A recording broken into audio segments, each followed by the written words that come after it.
अखण्डमण्डलाकारं व्याप्तं येन चराचरं तत्पदं दर्शितं येन तस्मै श्रीगुरुवे नमः। शङ्करं शङ्कराचार्यं केशवं बादरायणं सूत्रभाषकृतौ वन्ते भगवन्तौ पुनः पुनः। ईश्वरो गुरुरात्मेति मूर्तिभेदविभागिनि व्योमवद्यात्मदेहाय दक्षिणामूर्तये नमः। பவித்ர இந்திரயானி நதிக்கரையில் அமர்ந்து கொண்டு மௌலி ஞானேஸ்வர் மகாராஜின் பேரொருளால் ஏக்நாதி பாகவத் 7வது சாப்டர் 201வது ஓவி நாம் இன்று காண வேண்டும். ஸோ இதுல முதல்ல ஞானயோக அம்சமாக சொல்லி முடித்ததுக்கு அப்புறம் எனக்கு சுலபமாக சொல்லித்தர வேண்டும் என்று கேட்க, அதையே கர்ம மற்றும் பக்தி யோகத்தின் வாயிலாக அவர் விரிவாக எடுத்துக்கொண்டு சொல்லி வருகிறார். இது இன்னும் விஸ்தாரமா உனக்கு நான் மறுபடியும் சொல்றேன் அப்படின்னு ஆரம்பிச்சிருந்தார். என்ன சொல்றாருன்னு பார்க்கலாம். தூய்மையானவனாகவும் எப்போதும் திருப்தி உடையவனாகவும் யாரிடமும் எதையும் யாசிக்காதவனாகவும் தனக்கு கிடைத்ததை கொண்டு மகிழ்ச்சி அடைபவனாகவும் எல்லா உயிர்களிடத்தும் தூய்மையான கருணை கொண்டவனாகவும் எவன் விளங்குகிறானோ அவனே உண்மையான சேவகன் ஆவான். பாகவத தர்மத்தை பற்றி உபதேசிக்கின்றேன் என்றதுதான் பேச்சு. இங்க பாகவத தர்மத்துல பகவானுக்காகவே அனைத்தையும் செய்வது அப்படிங்கிறது தான் மேஜர் ஃபேக்ட். அப்ப பகவானுக்காக செய்வதுன்னா கிட்டத்தட்ட சேவக பாவம் அப்படிங்கிற மாதிரி வந்துடுது. தனக்காக எதுவும் பண்ணாம என் முதலாளிக்காக பண்றது. அப்ப பகவானுக்காக நம்ம முதலாளி பகவான் தானே. ஸோ அந்த முதலாளிக்காக நம்ம எல்லாத்தையும் பண்றது அப்படிங்கிற அந்த சேவக பாவம். அப்ப இந்த தர்மம் வரணும்னா, அதாவது இந்த பக்தி உனக்குள்ள நுழையணும் அப்படின்னு சொன்னா, இந்த பாகவத தர்மம் உனக்குள்ள நுழையணும் அப்படின்னு சொன்னா உங்ககிட்ட என்னென்ன குவாலிஃபிகேஷன் இருக்கணும் அப்படிங்கிறது தான் எலாபரேட்டா எக்ஸ்பிளைன் பண்றாரு. ஏன்னா இன்டெரக்டா ஃபர்ஸ்ட் மொட்டையா அந்த கர்மயோகம் மாதிரி நீ சமர்ப்பண உணர்வோட பண்ணு அப்படின்னு சொன்னாரு. அதுக்கப்புறமா ரொம்ப டீட்டெயிலா விஸ்தாரமா அந்த பக்தி உணர்வு எப்படி டெவலப் பண்ணணும், எப்படி இருக்கும் அப்படிங்கிறத சொல்ல ஆரம்பிச்சிருக்காரு. அதன் வரிசையில குவாலிஃபிகேஷன் பாருங்க, எத்தனை குவாலிஃபிகேஷன் அடிக்கிருக்காருன்னு. ஸோ உண்மையான பாகவத தர்மத்தில் இருப்பவனுக்கு அல்லது ஒரு பாகவதற்கு அல்லது ஒரு பக்தனுக்கு இந்த குவாலிஃபிகேஷன் இருந்தாதான் நீ அந்த சேவையில இருக்க முடியும் அப்படிங்கிற மாதிரி கூட நம்ம இதை எடுத்துக்கலாம். சரியா? ஒவ்வொன்றா என்னென்ன குவாலிஃபிகேஷன் பார்க்கலாமா? ஃபர்ஸ்ட் தூய்மை அப்படின்னு சொல்லியிருக்காரு. தூய்மை அப்படிங்கிறது என்ன எடுத்துக்கலாம்னா உண்மைன்னு கூட நீங்க எடுத்துக்கலாம். அதாவது நீங்க உங்களுடைய மனதிற்கு தோன்றியதை வெளிப்படையாக பேசுவது, உண்மையை மட்டும் பேசுவது, உண்மையாக நடந்து கொள்வது, அல்லது தெய்வீக லட்சணங்களுடன் இருப்பது அப்படின்னு சொல்லலாம். தூய்மை அப்படிங்கிறதுக்கு விளக்கம் கொடுக்கணும் அப்படின்னு சொன்னா, ஏன்னா எல்லாருக்குமே தெரியும் எது நல்லது எது கெட்டதுன்னு. தெரிஞ்சதுக்கு அப்புறமும் கெட்டது பண்ணாம இருந்தா நீ தூய்மையானவன் அர்த்தம் அப்படியும் சொல்லலாம். ஸோ இப்படி இந்த தூய்மை அப்படிங்கிற அந்த விஷயத்த நம்ம புரிஞ்சுக்க ட்ரை பண்ணணும். அப்ப நம்ம தூய்மையானவனாக இருக்கின்றோமா, நல்லவனாக இருக்கின்றோமா, சாத்வீக குணத்தில் இருக்கின்றோமா, தெய்வீக லட்சணங்களுடன் இருக்கின்றோமா? ஸோ இந்த மாதிரி ஞான லட்சணங்கள் நிறைய சொல்லப்பட்டிருக்கு இல்லையா? இந்த மாதிரி விஷயங்கள்ல நம்ம இருக்கிறோமா? இதுதான் தூய்மையை குறிப்பதாக இருக்கின்றது அப்படின்னு புரிஞ்சுக்கணும். நெக்ஸ்ட் பாயிண்ட் திருப்தி அப்படிங்கிறது ரொம்ப ரொம்ப முக்கியமானது ஒண்ணுங்க. நீங்க ஒரு முதலாளிக்கு ஒருத்தன் சேவை பண்ணிட்டு இருக்கான் அப்படின்னு சொன்னா, அந்த முதலாளி போடுற அந்த பணத்துக்காகவோ அல்லது வேற எதுக்காகவோ பண்ணா இவன் திருப்தியா செய்யறானா அப்படிங்கிறது பெரிய கேள்விக்குறியா இருக்கும். அவன் பல்ல கடிச்சு கொடுக்க வேண்டாம் விருப்பா கூட செய்யலாம் இல்லையா? இன்னைக்கு வேலைக்கு போறவங்க எல்லாருமே சேவர்கள் தான். ஆனா சந்தோஷமா செய்வாங்களா அப்படின்னா கண்டிப்பா இல்லைன்னு தான் சொல்ல வேண்டியது இருக்கு. ஆனாலும் ஏன் செய்யறாங்கன்னா ஏதோ ஒரு ஆதாயத்தை தேடி செஞ்சா பின்ன அப்படித்தான் இருக்கும். ஆனா பகவானுக்கு அர்ப்பணம் பண்ணி நீ செய்ய வேண்டிய சேவை அப்படிங்கிறது உனக்கு அவ்வளவு திருப்தியா இருக்கணும். பகவான் உன்னை காப்பான் அப்படிங்கிறதுக்காக நீ செய்யல. நம்ம நேற்று முந்தானால பார்த்தோம் இல்லையா?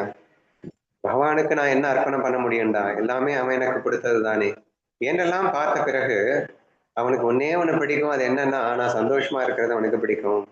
சந்தோஷங்கிறது வேற ஒண்ணும் இல்லைங்க, திருப்தி தாங்க சந்தோஷம். எது இருந்தாலும் இல்லைனாலும் நீ திருப்தியா வாழ்ந்தேன்னா நீ சந்தோஷமா வாழ்றேன்னு அர்த்தம் இல்லையா? அப்ப அந்த திருப்தியை மட்டும்தான் நான் அவனுக்கு கொடுக்க முடியும் என்று அவன் உணர்ந்தான், ஆதலால் அவன் அதை கொடுத்தான் அப்படின்னு எல்லாம் பார்த்தோம். So what ever happens that is very important. So நல்லது நடக்கும்போது திருப்தியா இருக்கிறது எவன் வேணா இருக்கலாம். பட் எனி சிச்சுவேஷன்ஸ்லயும் நீங்க திருப்தியா உங்களால வாழ முடிஞ்சா, so that is most important point to underline that. ஓகேவா? அப்போ அந்த மாதிரி திருப்தி அப்படிங்கிறது ரொம்ப ரொம்ப முக்கியம். இது எப்படி வரும்னு நீங்க கேட்கலாம். எப்படி வரும்? So simple. உனக்கு பிடிச்சவனுக்கு நீ பண்றடா. உனக்காக உயிரையே கொடுக்கின்றான் என்று புரிந்த பிறகு, அன்பு வளர்ந்த பிறகு தானே பண்ற. கண்ணனை புரிந்த பிட்டா ஆட்டோமேட்டிக்கா சரணாகதி பண்ணாம இருக்கிறது தானே கஷ்டம்னு சொன்னோம். அவனுக்காக வாழாம இருக்கிறது தானே கஷ்டம்னு சொன்னோம். அவனுக்காக வாழ்றது அப்படிங்கிறதுக்காக இந்த உலகத்துல உள்ள எல்லா துன்பமும் பட தயார்னு சொன்னமே. ஏன் மோட்சத்தை தூக்கி எறிய தயார்னு சொன்னமே. வாழ்க்கை பூரா நான் கஷ்டப்படுறதா இருந்தா கூட நான் ரெடிடா, ஆனா கண்ணான உனக்காகத்தான் வாழ்வேன்னு சொன்னமே. ஸோ ஆல் தீஸ் திங்ஸ் நீங்க வந்து தெளிவா புரிஞ்சிட்டு இருந்தா உனக்கு இந்த திருப்தி அப்படிங்கிறது வரும் இல்லையா? இப்ப கருணையே புரியாம திருப்தி எங்க இருந்து வரும்? ஸோ கருணையின் அன்பை உணர்ந்த ஒவ்வொருவனும் அந்த சேவையில ஆத்ம திருப்தியோட முழு திருப்தியோட செய்யணும் அப்படிங்கிறத 2வது குவாலிபிகேஷன் பாயிண்டா கொடுத்திருக்காரு. அடுத்து என்ன சொன்னார்? யாரிடமும் எதையும் யாசிக்காதவனாகவும் அப்படின்னு சொல்லியிருக்கார். ஸோ உன்னுடைய தேவை அப்படிங்கிறத கண்ணன் இருக்கின்றான், அவன் பார்த்துக் கொள்வான். ஏன்னா அவன் தான் வந்து உன்னை தலைமையில வச்சு தாங்குவான்ற நம்பிக்கை உனக்கு வந்துடுச்சு. அதுக்கப்புறம் நீ வேற யாரும் நம்ப கூடாது இல்ல. கதியற்று போய் அவனை பிடித்து விடுங்கிறது தானே நம்ம பக்திக்கு சொன்னோம். அப்ப வேறு கதி இல்லாமல் அவனை பிடிச்சதுக்கு அப்புறம் நீ வந்து இன்னொருத்தன் போய் யாசனை பண்ணி ஏதாவது யாசகம் உள்ளது வயிற்று பசிக்காக நீங்க எடுத்துக்கூடாது. என்ன ஒரு ஹெல்ப் வேணும்னாலும் எந்த ஒரு தேவைனாலும் நம்ம அடுத்தவங்கள தான் போய் யாசிக்கிறோம். எனக்கு அதை பண்றியா, எனக்கு இதை பண்றியா அப்படின்னு ரொம்ப ஈஸியா நம்ம வந்து யாசகம் பண்ண ஆரம்பிச்சிடுறோம். அப்படி பண்ண வேணாம் அப்படின்னு மட்டும் புரிஞ்சுக்கணும். ஓகேவா? ஸோ என்ன எக்ஸாம்பிள் சொல்றது, நம்ம கௌரியவே சொல்லுவோமே, அதாவது அந்த ஷெல்ஃபிஷ்னஸ் அப்படிங்கிறது இருக்கக்கூடாது. எனக்கு வரும்போது இந்த யோகா மேட் ஒன்று அவன் வீட்டில் தான் இருக்குன்றதுனால அதை கொண்டு வா அப்படின்னு சொன்னேன். ஆஹா, எனக்கு 3 பேக் எடுத்து கொண்டு வர முடியாது. சரிங்க, நல்லெண்ணெய் கிடைக்காதுடா, ஒரு லிட்டர் நல்லெண்ணெய், அதெல்லாம் என்னால் தூக்க முடியாது. உன்னை போய் கேட்டேன் பாரு அப்படின்னு சொல்லிட்டு விட்டாச்சு. சரியா? தீபா தான் வரால அப்படின்னு சொல்லிட்டு, சரி விடு, நான் தீபாவை கொண்டு வர சொல்லிக்கிறேன் அப்படின்னு சொல்லிடுறேன். இப்போ இவ தீபாவுக்கு ஃபோன் பண்ணி, அண்ணா அண்ணா வந்து இதெல்லாம் கேட்டாரு, என்னால முடியாது, நீங்க தூக்கிட்டு வாங்க அப்படின்னு சொல்லியிருக்காங்க. சரி விடுமா, நான் பாத்துக்கிறேன் அப்படின்னு அவன் சொன்னதுக்கு அப்புறம் மறுபடியும் ஒரு தடவை ஃபோன் பண்ணி, நான் ஆல்ரெடி ஒரு 3 பேக் தூக்கிட்டு வர போறேன். நான் வந்து இந்த பார்க் ஸ்டேஷன்ல இறங்கினதுக்கு அப்புறம் நீங்க பாட்டுக்கு டைரக்டா சென்ட்ரல் போயிடாதீங்க. நீங்க வந்தீங்கன்னா என்னோட பேக்கை தூக்கிட்டு ஹெல்ப் பண்ணுங்க, என்னோட பேக்கை தூக்கு பண்றதுக்கு அப்படின்னு கேட்டாலாம். ஏமா, நீ வயசு பொண்ணு, நான் வயசாயிடுச்சு, ஏற்கனவே எனக்கு இவ்வளவு சுமையை கொடுத்துட்டு நான் தூக்கிட்டு போறதே பெருசு, உன் பேக்கை வேற தூக்குறதுக்கு நான் வரணுமா அப்படின்னு கேட்டாலும். ஆனா ஒரு ஹெல்ப் தானே பண்ணுங்களேன் அப்படின்னு கேட்டாலும். ஸோ இந்த மாதிரி யாசகம் வந்து கேட்க வேணாம்னு நீங்க புரிஞ்சுக்கணும். சரியா? உன்னால முடிஞ்சதை தூக்கிட்டு வா, இல்லைன்னா தூக்காம வா. அதை நான் கேட்டேன். எனக்கு ஏற்கனவே எக்கச்சக்கமான பேக் இருக்கு, எதுக்கு நக்கவா பேக்? ஏற்கனவே ஒரு பெரிய சூட்கேஸ் நிறைய ட்ரெஸ், அவர் ட்ரெஸ் இங்க அலந்தியில விட்டுட்டு போயிருக்கேன். ஏன்டா ஒட்டுமொத்த உன் ட்ரெஸ் இங்கே தானே இருக்கு, இது எதுக்கு மறுபடியும் தூக்கிட்டு வர்ற? ஆஹா, நான் அடுத்து வாரிக்கு போகணும், அது போகணும், அதனால நான் என்ன பண்ண வேண்டியது இருக்கு. நான் தனியா போனா என் கூட வந்தேன்னு வருவேன்னு சொன்னேன். நான் எப்படி போனேன்னு தெரியும்ல. ஒரே ஒரு ட்ரெஸ்ஸை மட்டும் எடுத்துக்கிட்டு அதே நம்ம தான் தூக்கிட்டு போனோம் லக்கேஜ் எல்லாம். அப்போ அந்த ஒரு ட்ரெஸ்ஸை மட்டும் எடுத்துட்டு நாங்க வாரிக்கு போனோம் அப்படின்னு சொல்லப்போ நான் உங்க கூட வந்துருவேன்னு சொன்னேன். இப்ப இதுக்கு இவ்வளவு தூக்கிட்டு வர்ற? அது உங்க கூட வரும்போது பாத்துக்கலாம், இப்ப எனக்கு வந்து இத்தனை ட்ரெஸ் வேணும். So these kind of foolishness should not be there. So உன்னுடைய லூசுத்தனத்துக்காக நீ வந்து அடுத்தவங்களை ஹெல்ப் எதிர்பார்க்கலாமா? உன்னுடைய சிம்பிளிசிட்டியை தானே நீ பார்க்கணும். உன்னால முடியல அப்படின்னு சொன்னா நீ சிம்பிளா இரு. எந்த அளவுக்கு சிம்பிளா இருக்க முடியுமோ அந்த அளவுக்கு நீ சிம்பிளா இரு. நீ ஆடம்பரமா இருப்ப, அதுக்கு எவனாவது ஹெல்ப் பண்ணணும்னு எதிர்பார்க்கலாமா? ஸோ தீஸ் வந்து எக்ஸாம்பிள் அவனை எடுத்துக்கோங்க அப்படின்னு திடீர்னு சொல்ல தோணுச்சு, சொல்லிட்டேன். ஸோ தேர்ஃபோர் எதையும் யாசிக்காதவனாக அப்படிங்கிறதுக்கு இந்த அர்த்தத்தை எடுத்துக்கோங்க. தனக்கு கிடைப்பதை கொண்டு மகிழ்ச்சி அடைபவனாக. That is what here. உனக்கு இவ்வளவுதான் முடியும் அப்படின்னா அதை வந்து அதுல திருப்தியாயிரு, அதுல சந்தோஷமா இரு. பிச்சை எடுத்துதான் சந்தோஷம்னு வாழலாம் இல்லைல்ல. உனக்கு கெப்பாசிட்டி எவ்வளவோ அதை வச்சுக்க நீ சந்தோஷமா இரு. அதை எடுத்துட்டு நீ பிச்சை எடுத்தா நான் சந்தோஷப்பட்டுடுவேன் அப்படின்னு நினைக்கிறது லூசுத்தனம் தானே. ஸோ இருக்கிறதுல சந்தோஷப்படுறது, என் கண்ணன் எதை கொடுத்தாலும் அதுவே போதும்னு நினைக்கிறது. ஸோ அது வந்து கிடைப்பதிலே மகிழ்ச்சி அடைவது அப்படிங்கிற குணம். எல்லா உயிர்களிடத்தும் தூய்மையான கருணை கொண்டவனாக எவன் விளங்குகிறான். இங்க வந்து இப்ப கௌரி கேஸ் எடுத்துக்கிட்டா தனக்கு மட்டும் கருணை காட்டுறான். ஏன் அவங்க கஷ்டப்படுவாங்கன்னு யோசிக்கணும்ல. எதையுமே யோசிக்காம நம்ம சுயநலத்துக்காக வாழக்கூடாது. ஸோ எல்லா உயிரினத்திலும் கருணை காட்டுபவனாக நீ இருக்க வேண்டும். ஸோ அப்படி இருந்தால்தான் நீ பகவானுக்கு உண்மையான சேவகனாக இருக்க முடியும். இதுவே பாகவத தர்மம், இதுவே பக்தியின் நிலை, இப்படி நீ உணர வேண்டும்னு சொல்லிட்டு அந்த பக்தி கூடான அந்த குவாலிஃபிகேஷன்ஸ் எல்லாம் ரொம்ப அருமையா இங்க எக்ஸ்பிளைன் பண்ணியிருக்கிறார். அடுத்து மறுபடியும் தூய்மை தான் வருது. தூய்மை என்பது உடலின் வெளிப்புறமும் மனதின் உட்புறமும் தூய்மையாக இருப்பதாகும். ஃபர்ஸ்ட் வந்து தூய்மை தான் வந்தது அதுலயும். ஆமா, உடலின் வெளிப்புறமும் மனதின் உட்புறமும் தூய்மையாக இருப்பதாகும். எல்லாவற்றிலும் எப்போதும் திருப்தியுடன் இருப்பது மற்றும் யாரிடமும் கையேந்தா கையேந்தாத அயாசக தன்மை கடைபிடிப்பதே ஆகும். இத்தகைய குணமுடையவனே தன் உள்ளத்தில் என்னை வந்தடைவான். ஆக்சுவலா தூய்மை அப்படின்னா என்னன்னு நான் ஒரு விளக்கம் கொடுத்தேன். அவர் விட்டுட்டு வரேன்னு. ஸோ அவர் விளக்கம் கொடுக்கணும்ல. ஒவ்வொன்றுக்கும் மேபி அவர் விளக்கம் கொடுப்பாருன்னு பார்க்கலாம். தூய்மைனா என்ன அப்படின்னா, வெளிப்புற தூய்மை பத்தி பேசல போய் நானு. நீ வெளியில சுத்தமா இருந்தா மட்டும் பத்தாதுடா, அதுவும் இருக்கணும். ஆனா உள்ளுக்குள்ள தூய்மையா இருக்கணும், மனசுல தூய்மையா இருக்கணும். தூய்மைக்கு உண்மை அப்படிங்கிற மாதிரி ஒரு விளக்கம் கொடுத்திருந்தேன். பட் பின்னாடி வந்து அதுவே நீங்க இந்த விளக்கத்தை எடுத்துக்கோ அப்படின்னு சொல்லியிருக்காரு. எவன் ஒருத்தன் சுத்தமா இருக்க முடியும், தூய்மையா உண்மையா இருக்க முடியும்னா இருக்கிறதுல திருப்தியா வாழ்ந்தாதானே. யாரையும் பிச்சை எடுக்காம இருக்கிறதுல திருப்தியா வாழ்ந்துட்டா ஆட்டோமேட்டிக்கா நீ தூய்மையானவனாக தான் இருக்க முடியும் அப்படிங்கிற அந்த டெபினிஷனை அவர் கொடுத்திருக்காரு. சிம்பிளி ஸ்பீக்கிங், இந்த போன ஸ்லோகத்தில் உள்ள அந்த தூய்மைக்கு விளக்கமாகவே திருப்தி, யாசிக்காத தன்மை, கிடைப்பதில் மகிழ்ச்சி. So if you follow the remaining 3 points you will be in the pure hearted அப்படிங்கிற மாதிரி ஒரு சின்ன விளக்கத்தை அடுத்த வகையில் அவர் கொடுத்திருக்கார். இத்தகைய குணமுடையவனே தன் உள்ளத்தில் என்னை வந்தடைவான் அப்படின்னு சொல்லிட்டு கண்ணன் சொல்றான். நெக்ஸ்ட், அவன் சத்சங்கத்தின் பலத்தினால் தூய்மையையும் ஆத்ம சுகத்தின் சேர்க்கையினால் எப்போதும் திருப்தியையும் பெறுகிறான். யாசிக்காமல் இயல்பாக கிடைப்பதை கொண்டு மட்டுமே அவன் தன் உடலை காத்து வருகிறான். ஃபர்தரா அந்த தூய்மைக்கு இன்னொரு டிப்ஸ் வந்து சத்சங்கம். ஸோ கண்டினியூஸ் அண்ட் கான்ஸ்டன்டா சத்சங்கத்தில் இருக்கிறதுனாலே கூட உன் மனம் சுத்தமடையும், தூய்மையடையும். ரெண்டாவது, அதனாலேயே ஆத்ம சுகத்தின் பெருக்கு உனக்கு சேருகிறது, விளைவு திருப்தி ஆட்டோமேட்டிக்கா வந்துடுது. ஏன்னா ஆன்ம சொரூபத்தின் உன் சொரூபத்தில் இருக்கும்போது மட்டும்தான் நீ ஃபுல்ஃபில்டா இருப்ப இல்லையா? அப்ப யார்கிட்டையும் எதையும் ஆசிக்க வேண்டிய அவசியம் வராது. யாசிக்காமல் இருப்பதோடு திருப்தியாகவும் இருக்கக்கூடிய நிலை எப்போது வரும் என்றால் நீ உன் சொரூபத்தில் இருக்கும் போது வரும் என்று அனதர் டிப்ஸை கொடுத்திருக்கார். அவன் எல்லா உயிர்களிடத்தும் முழுமையான கருணை கொண்டவன். அவனிடம் எந்த உயிரின் மீதும் அணு அளவும் வெறுப்பு இருப்பதில்லை. அவனே எனது உன்னத பக்தன் என்பதை அறிந்துகொள்.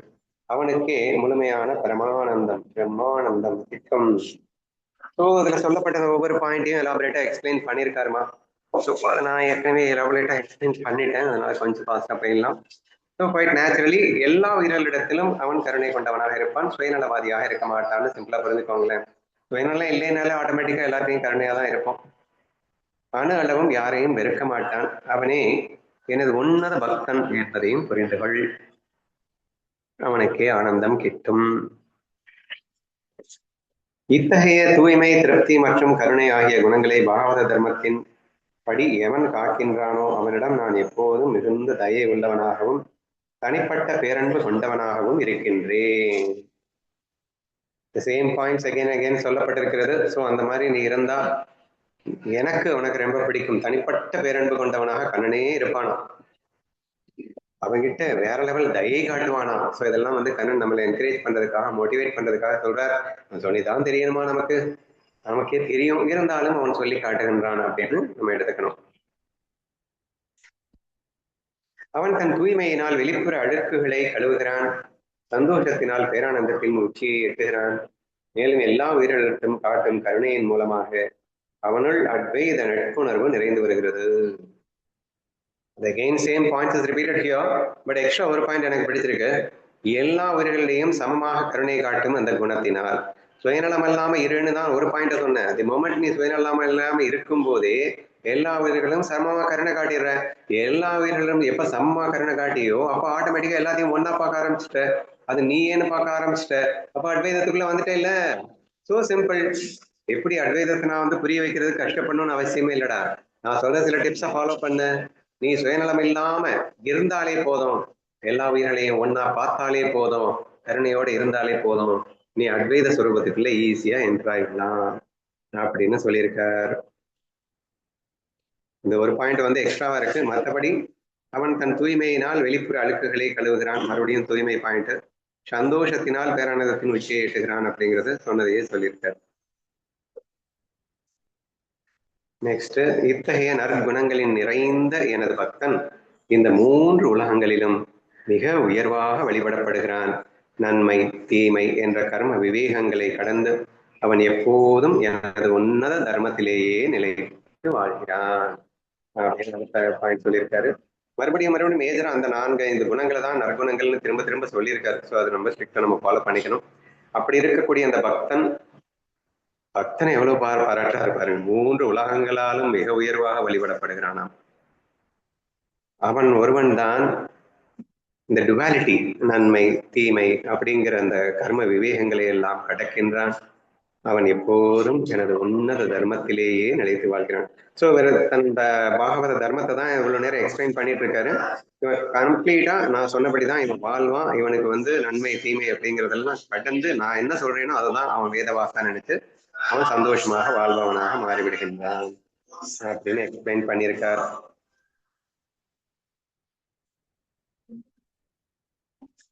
என்னை வழிபடுவதற்கான மிக அழகான உன்னதமான ஒரு கலையை உனக்கு கூறுகிறேன். எந்த முறையை பின்பற்றினால் பிறப்பு இறப்பு என்னும் கொடிய துன்பம் நீங்குமோ அந்த உன்னத வழியை கேட்பாயாக. இப்போ இவ்வளவும் சொல்லிட்டாரு, நிறைய பாயிண்ட்ஸ் பாகவத தர்மத்துல. இன்னும் எனக்கு என்னை வழிபடுவதற்கான வேறொரு மெத்தடை சொல்லித்தரேன் அப்படிங்கிறாரு, தந்திரத்தை சொல்லித்தரேன் அப்படிங்கிறாரு, கலையை சொல்லித்தரேன் அப்படிங்கிறாரு. அது என்னன்னு பார்க்கலாம். ஸோ அதை மட்டும் நீ பண்ணிட்ட அப்படின்னு சொன்னா கண்டிப்பா பிறப்பிறப்புல இருந்து வெளியே வந்துடலாம்டா, எல்லா கொடிய துன்பத்திலேருந்தும் வெளியே வந்துடலாம்டா அப்படின்னு சொல்லிட்டு ஒவ்வொரு டிப்ஸை கொடுக்கறதுக்கு முன்னாடியும் நான் எக்ஸ்ட்ரா ஒன்று சொல்ல போறேன் அதை ஃபாலோ பண்ணா பிறப்பிறப்புலேருந்து வெளியே வந்துடலாம் அப்படின்னு சொல்லி சொல்லி சொல்லி கொடுக்குறாரு அப்படின்ற மாதிரி தெரியுது. என்ன சொல்றாருன்னு பார்க்கலாமா? புண்ணியமிக்க இடங்களிலோ அல்லது எனது சித்தி பெற்ற பக்தர்களால் ஆசிரியக்கப்பட்ட தூய்மையான பவித்திர ஸ்தலங்களிலோ தங்கி மிகுந்த நம்பிக்கையோடு எனது உன்னதமான கதைகளையும் லீலைகளையும் கேட்டு அவற்றையே தஞ்சம் அடைய வேண்டும். அடுத்த பாகவத தர்மத்தில் வரக்கூடிய சில முக்கியமான டிப்ஸை கேட்டுக்கோங்க. ஸோ நீங்க எல்லாம் ஆனந்த் ராஜபாளையத்தில் இருக்கக்கூடாது, ஆலந்தியில வரணும் அப்படின்னு கொடுத்துருக்காரு. நான் சொல்லலைங்க, அவர் சொல்லியிருக்காரு. சரியா? புண்ணியமிக்க இடங்களிலோ அல்லது எனது சித்தி பெற்ற பக்தர்களால் ஆச்சரியக்கப்பட்ட தூய்மையான ஸ்தலங்களிலோ அப்படின்னா நம்ம ஞானேஸ்வர் யார்? அவர் தானே. ஸோ அவரால் சித்தி பெற்றன்னா அங்கதான் அவர் சித்தி அடைஞ்சிருக்காரு. ஆச்சரியக்கப்பட்ட தூய்மையான ஸ்தலங்களிலும் அப்போ ஆட்டோமேட்டிக்கா Alandi is the best chase அப்படின்னு சொல்லிடலாம். மிகுந்த நம்பிக்கையோடு எனது உன்னதமான கதைகளையும் லீலைகளையும் கேட்டு அவற்றையே தஞ்சம் அடைய வேண்டும்.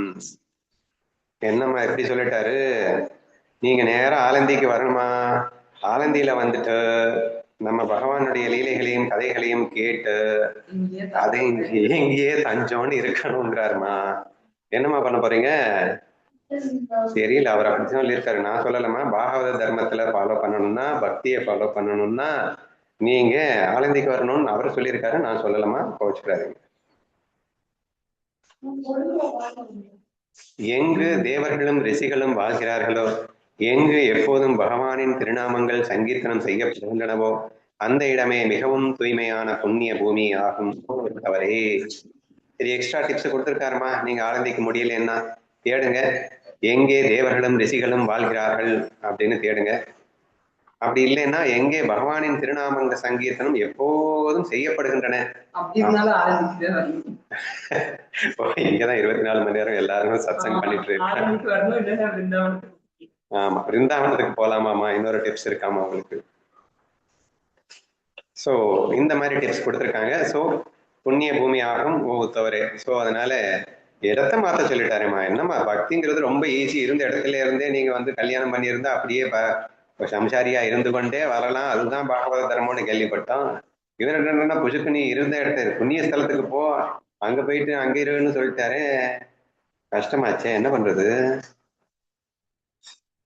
எங்கு எனது தூய்மையான பக்தர்கள் வாழ்கிறார்களோ, எங்கு எனது எல்லையற்ற கீர்த்தி அகண்டமாக பாடப்படுகிறதோ அந்த இடமே இந்த 3 உலகங்களிலும் மகா புண்ணியத்தை தரக்கூடிய மிக தூய்மையான இடமாகும். மறுபடியும் அவர் விடுறதா இல்லை, மீண்டும் மீண்டும் வலியுறுத்தி சொல்லிக் கொண்டிருக்கிறார். ஸோ தூய்மையான பக்தர்கள் வாழ்கின்ற இடம். அவங்க தீபிகாவை வச்சுக்கோங்க தூய்மையான பக்தியா, அதனால அவர் கூட இருக்கிறது தப்புன்னு இல்லை. ஸோ எங்கு எனது எல்லையற்ற கீர்த்தி அகண்டமாக பாடப்படுகிறதோ, கண்ணனை பத்தி பேச சொன்னா நம்ம பேசிக்கிட்டே இருப்போம்ல, அதனால அகண்டமாக பாடப்படுகிறதோ அந்த இடமே 3 உலகங்களிலும் மகா புண்ணியத்தை தரக்கூடிய மிக தூய்மையான இடம். மறுபடியும் ஆலந்தின்னு தான் சொல்ல தோணுது, என்ன பண்றது? எங்கு புனிதமான கங்கை நதி பாய்ந்தாலும், எங்கு அமுதமளிக்கும் கல்ப விருட்சத்தின் நிழலே கிடைத்தாலும் சரி, அங்கே ஹரிபக்தர்கள் வாழவில்லை என்றால் அந்த இடத்தை உண்மையான தூய்மையான தேசம் என்று கூற முடியாது. இப்ப இவ்வளவு நேரம் இப்படி சொல்லிட்டு அடுத்து உல்டாவா சொல்றாரு. அதாவது ராஜபாளையத்துல கங்கை நதியே பாய்ஞ்சாலும் கல்ப விருட்சமே இருந்தாலும் அங்க ஒருவேளை ஹரிபக்தர்கள் இல்லைன்னா அங்க வாழாதீங்க. இல்ல பேசிக் நீட்ஸ் வந்து மெயினா வாட்டர், அப்புறம் நம்மளோட ஆசைகளை தீர்க்கிறதுக்கு தண்ணி இருக்கிற இடம் தானே வளமான நாடு அப்படின்னு சொல்றோம். அதனால எவ்வளவுதான் வளம் இருந்தாலும் அப்படின்னு சொல்லிருக்கோம். எனவே ஆனா ராஜபாளையம் வந்து ஹரிபக்தர்கள் நிறைய உள்ள இடம் தான். புண்ணிய பூமின்னு தானடா சொல்றாங்க ராஜபாளையத்தை. ஆன்மீக பூமின்னு சொல்லுவாங்க. ஆன்மீகவாதிகள்லாம் படையெடுத்து அங்கதானே வர்றாங்க. அதனால தப்பில்லையாமா. ஹரிபக்தர்கள் நிறைய பேர் இருந்தா தப்பில்லைமா, அங்கேயே வாழலாம். வாழவில்லைன்னா தான், ஹரிபக்தர்கள் இல்லாத இடத்துலதான் நீங்க இருக்கக்கூடாதுன்னு சொல்லியிருக்கு. அதை தூய்மையான தேசம் என்று கூற முடியாது. சரிமா, என்ன சொல்லாத. ஹரிபக்தர்கள் இருக்காங்கல்ல. கங்கை நதியானது உடலின் வெளிப்புற அழுக்கை மட்டும் கழுவ வல்லது, கல்ப விருட்சம் உலக ஆசைகளை தர வல்லது. ஆனால் ஹரிபக்தர்களின் சேர்க்கையோ மனிதனின் அறியாமையையே வேரோடு எரித்து சாம்பலாக்க வல்லது. ஏன் அப்படி சொன்னேங்கிறதுக்கு நல்ல விளக்கம் கொடுத்திருக்கார். எனக்கு அங்க வெளிப்புற அழுக்கு தான் நீ கல்ப விருட்சம் உலக ஆசையதான்டா தரும். ஆனா ஹரிபக்தன் என்ன பண்ணுவான்? அறியாமை என்னும் அவித்யாவை வேரோடு எரித்து சாம்பலாக்குகின்றான். அதனாலதான் நான் இந்த மாதிரி பேசிட்டு இருக்கேன். நான் வந்து சும்மா நாச்சுக்கும் பேசல, சும்மா ஏதோ சொல்லணுமேன்றதுக்காக சொல்றேன் நினைச்சிடாதீங்க. சொல்றதுல அர்த்தம் இருக்கு. நான் ஏன் சொல்றேன்னு புரிஞ்சுக்கிட்டு பேசுங்க. அந்த மாதிரி புண்ணிய ஸ்தலங்கள்ல ஹரிபக்தர் இருக்கிற இடத்துல போனீங்கன்னா தான் உங்க அவிதியை போகுன்றதுக்காக நான் சொல்லிட்டு இருக்கேன். நீங்க சிம்பிளா எனக்கு சொல்லி கொடுங்கன்றீங்க, விசாரத்தை பண்ணி தூக்குடா அப்படின்னா எனக்கு கஷ்டமா இருக்குங்கிறீங்க. அப்ப கொஞ்சம் இந்த இடத்த மட்டும் ஷிஃப்ட் பண்ணி அங்க போய் உட்காந்து கூட வந்துரும்னு சொன்னா கூட அதுவும் முடியாதுன்னா ஒன்றும் பண்ண முடியாதுப்பா. அதனால புண்ணிய ஸ்தலத்திலையும் ஹரிபக்தர் இருக்கிற இடத்துலயும் போங்கன்னு சொல்லியிருக்கேன் என்று டிப்ஸை கொடுத்துட்டு இருக்கார். வினோதினிக்கா மத்தியானம் சொன்ன மாதிரி சொல்லிட்டாரு. வினோதினி என்ன சொன்னா? போய் கேட்டா போதும், உட்கார்ந்தா போதும், இருந்தா போதும். இதன் காரணமாகவே ஹரிபக்தர்கள் வாழும் இடமே ஆன்மீக ஒளியால் நிறைந்த உன்னத தேசமாகும். அத்தகைய இடத்தில் தங்கி தன் மனதை முழு நம்பிக்கையோடு பகவத் வழிபாட்டில் ஈடுபடுத்த வேண்டும். ஆன்மீக ஒளியால் நிறைந்த உன்னத தேசமாக அது இருக்கு. அதனால அந்த இடத்துல போயிட்டு மனசை முழு நம்பிக்கையோட பகவத் வழிபாட்டிலே ஈடுபடுத்தினா ரொம்ப ஈஸியா இருக்கும். நீ இருந்த இடத்துல பண்ணினா கொஞ்சம் கஷ்டமா இருக்கும். ஆனா நான் சொன்ன மாதிரி பண்ணேன்னா உனக்கு சிச்சுவேஷனே கோஆப்ரேட் பண்ணிடும். சூழ்நிலையே வந்து ஆட்டோமேட்டிக்கா உனக்கு ஹெல்ப் பண்ணும். உன்னுடைய அசுர குணங்கள் ஆட்டோமேட்டிக்கா கலந்து விழுந்துடும். ஈஸியா தெய்வ குணத்தை டெவலப் பண்றதுக்கு அந்த மாதிரி அட்மாஸ்பியரை யூஸ் பண்ணிக்கப்பா அப்படின்னு சொல்ற. அங்கே விவேகம் உள்ளவன் தன் சோம்பலையும் தூக்கத்தையும் தூர எரிந்துவிட்டு மிகுந்த மரியாதையோடும் தூய்மையான நெஞ்சத்தோடும் பகவானின் உன்னத கதைகளை கேட்டு என்புற வேண்டும். நமக்கு போனதுக்கு அப்புறம் தூங்கிட்டு இருக்காதுனான்னு எக்ஸ்ட்ரா டிப்ஸ் கொடுக்குறாருமா. ஸோ அங்க போனதுக்கு அப்புறமாவது கொஞ்சம் சோம்பலையும் தூக்கத்தையும் எல்லாம் தூர தள்ளி வச்சுட்டு மிகுந்த மரியாதையோடும் தூய்மையான நெஞ்சத்தோடும் பகவான் கதைகளை கேட்டு அதுல சந்தோஷப்படணும் அப்படிங்கிறதையும் சேர்ந்து புரிஞ்சுக்கோ அப்படின்னு சொல்லியிருக்கார். அப்படி இருந்தா நீ விவேகி, இல்லைன்னா லூசுன்னு சேர்த்து சொல்லியிருக்காருமா. எனது திருநாம கீர்த்தனைகளின் மீதான பற்றும் எனது கதைகளின் மீதான உன்னத சுவையும் ஒருவனின் உள்ளத்திலே ஏற்பட்டு விட்டால் அவனுடைய உலகியல் சம்சார துயரங்கள் யாரும் அந்த க்ஷணமே நீங்கிவிடும். Develop an interest to hear my stories அப்படிங்கிறாரு. உனக்கு வந்து கேட்கறதுல ஆர்வம் பிறந்தாலே போதும்டா, அதுக்கு மேல உனக்கு என்ன வேணும்? தி மொமெண்ட் திருநாம கீர்த்தனைகளின் மீதான பற்று, அதுல ஒரு இன்ட்ரெஸ்ட், உனக்கு ஒரு லைக்ஸ் வந்துருச்சுனாலே போதும். கதை கேட்கறியோ இல்லையோ, கதை கேட்கணும்ன்ற இன்ட்ரெஸ்ட் வந்துட்டாலே போதுங்கிறாரு பாருங்க. உன்னத சுவையும் ஒருவனின் உள்ளத்தில் ஏற்படும் போதே உலகியல் சம்சார துயரங்கள் எல்லாம் க்ஷணத்தில் நீங்கி விடுகிறது அப்படிங்கிற அளவுக்கு நமக்கு டிப்ஸ் கொடுத்துருக்கார். அதனால அதை டெவலப் பண்ணிக்கோங்க. அதெல்லாம் நமக்கு இருக்கு, அதெல்லாம் இல்லாமல இருக்கு. கண்ணனை பத்தி பேசினா நமக்கு ரொம்ப பிடிக்கத்தானே செய்யுது. பகவானின் கதைகளை கேட்கும்போது மனம் ஏகாந்தமாக ஒருமுகப்பட்டால் அங்கே உடலின் மீதான பற்று முற்றிலும் கரைந்து போகும். வெறும் உன்னத கதைகளை கேட்பதன் மூலமாகவே பக்தர்கள் அந்த அச்சுதனை உண்மையாக அடைந்து விடுகிறார்கள். ஏன்னா நம்ம வந்து சரணாகதி இஸ் தி ஈஸியஸ்ட் ஸ்டெப் அப்படின்னு நம்ம அடிக்கடி சொல்றது உண்டு. இந்த சரணாகதி ஈஸியஸ்ட் ஸ்டெப் அப்படின்னு சொன்னதுக்கு ரீசன் என்ன சொல்லியிருந்தேன் அப்படின்னு சொன்னா, கொஞ்ச நாளைக்கு முன்னாடி கூட பேசணும் இல்லையா? ஃபர்ஸ்ட் என்னுடைய இயலாமையை புரிஞ்சுக்கணும், நான் ஒரு லூஸ்ன்னு புரிஞ்சுக்கணும், என்னால் ஆக போறது ஒண்ணு இல்லைன்னு புரிஞ்சுக்கணும்.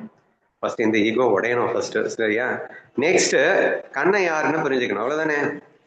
பஞ்சபூதங்களாக எனக்கு அவன் ஒவ்வொரு நொடியும் அவனே எல்லாமாக இருக்கின்றான், ஒரு சின்ன அந்த அன்பு, கண்ணனுடைய அன்பு புரியணும்.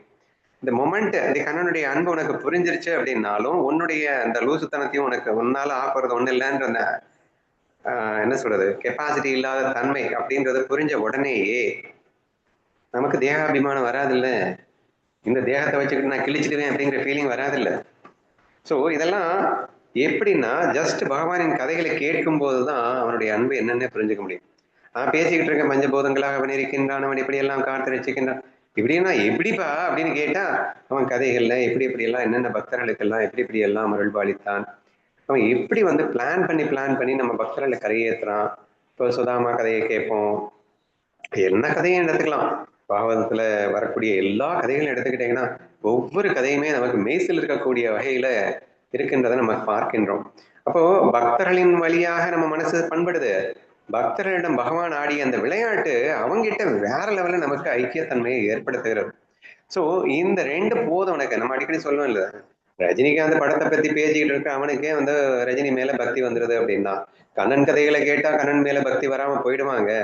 ஸோ இட்ஸ் சிம்பிள் திங்டா, உனக்கு சரணாகதி ஈஸியா வந்துடும்டா. அதுக்கு நீ செய்ய வேண்டியதெல்லாம் ஒரு புனித ஸ்தலத்துல போயிட்டு ஹரிபக்தர்கள் இருக்கக்கூடிய இடங்கள்ல போயிட்டு அவனை பத்தி பேசுறதை நீ கேட்டுக்கிட்டு இருந்தேன்னா ஆட்டோமேட்டிக்கா உனக்கு சரணாகதி வந்துடும். இது சிம்பிள் டெக்னிக் தானே, அதுதான் சொல்லியிருக்க. ஸோ பகவானின் கதைகளை கேட்கும் போது ஏகாந்தமாக மனம் ஒருமுகப்பட்டால் அங்கே உடலின் மீதான பற்று தேகாபிமானம் ஆட்டோமேட்டிக்கா கரைந்து போகும்.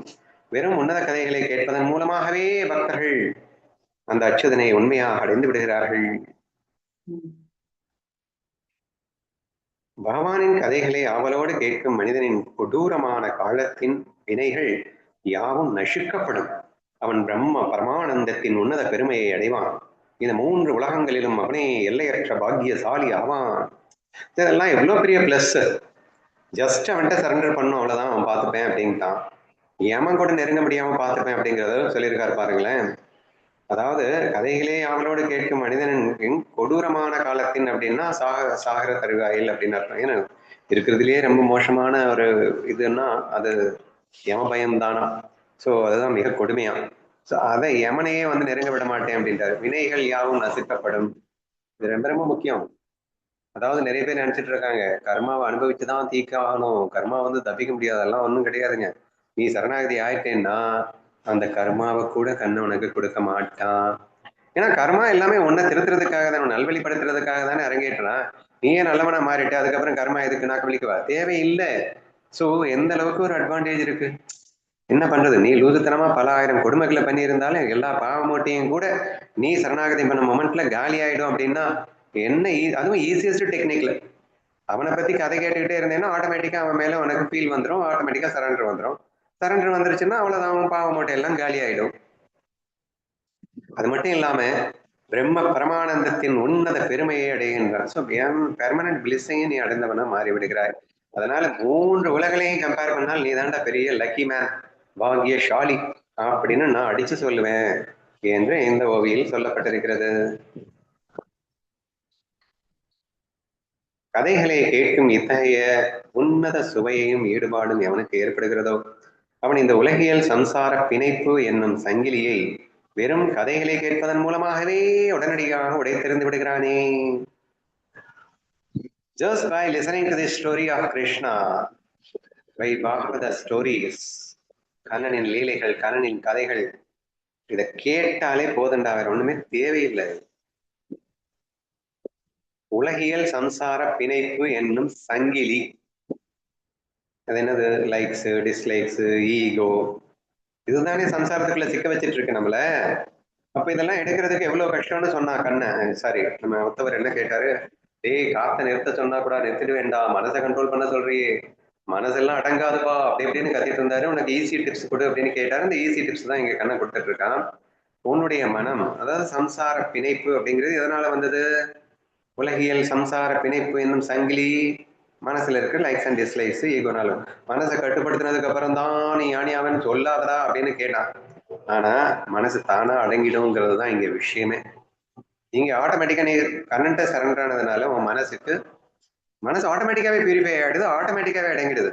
நீயா பண்ணாதானே உனக்கு கஷ்டம், உனக்காக நான் பண்றேன்னா என்ன உனக்கு புரிஞ்சுக்கிட்டேன்னா நீ ஆட்டோமேட்டிக்காவே நீ அந்த மாதிரி ஆயிடுற அப்படின்றதுதான் இங்க சொல்லப்பட்டிருக்கு. ஆனா இது எல்லாமே உனக்கு ஜஸ்ட் என் கதை கேட்டாலே போதும்டா ஆட்டோமேட்டிக்கா நடக்குங்கிறான் கண்ணன். இதை விட எவ்வளவு ஈஸி பாருங்களேன். பாவனை நான் தான் டெவலப் பண்ணணுமா? கதையை கேட்டா பாவனை தானா வரும். கண்ணன் கதையை கேட்டுட்டு பாவனை வரலன்னா தான் கஷ்டம். பாவனை ஆட்டோமேட்டிக்கா வந்துதானே வரும். ஆட்டோமேட்டிக்கா சரணாகதியும் வரும்ல. அப்ப சரணாகதிக்கு நீ முயற்சிக்க வேண்டாம். நான் முன்னாடி கிருஷ்ணா ஃபீல் பேசும்போதெல்லாம் வந்து சொல்லுவேன், சரணாகதின்னு ஈஸியா பேசிடுறேங்க, அது எப்படி வரும்? டேய், கண்ணனை புரிஞ்சதுக்கு அப்புறம் வரலன்னா தான்டா கஷ்டம். அப்படின்னா அப்படின்னா சரணாகதிங்கிறதெல்லாம் வந்து நீயா முயற்சி பண்ணி கொண்டு வரதில்ல. சரணாகதி இதெல்லாம் தானா வரணும்டா, அது ஃபீல்ரா.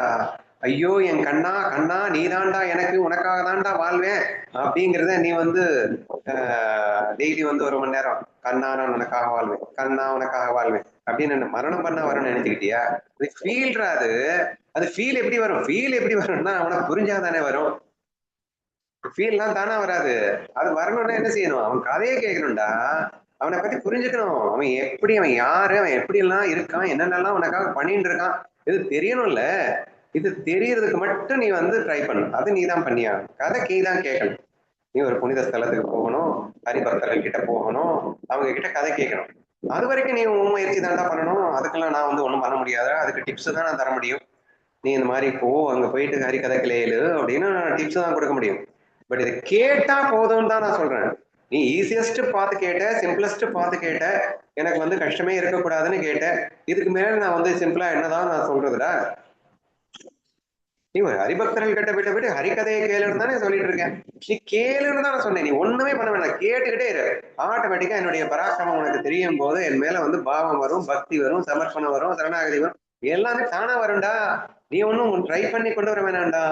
It will happen naturally and automatically என்ற அந்த விஷயத்தை இங்கே சொல்லியிருக்கின்றார்.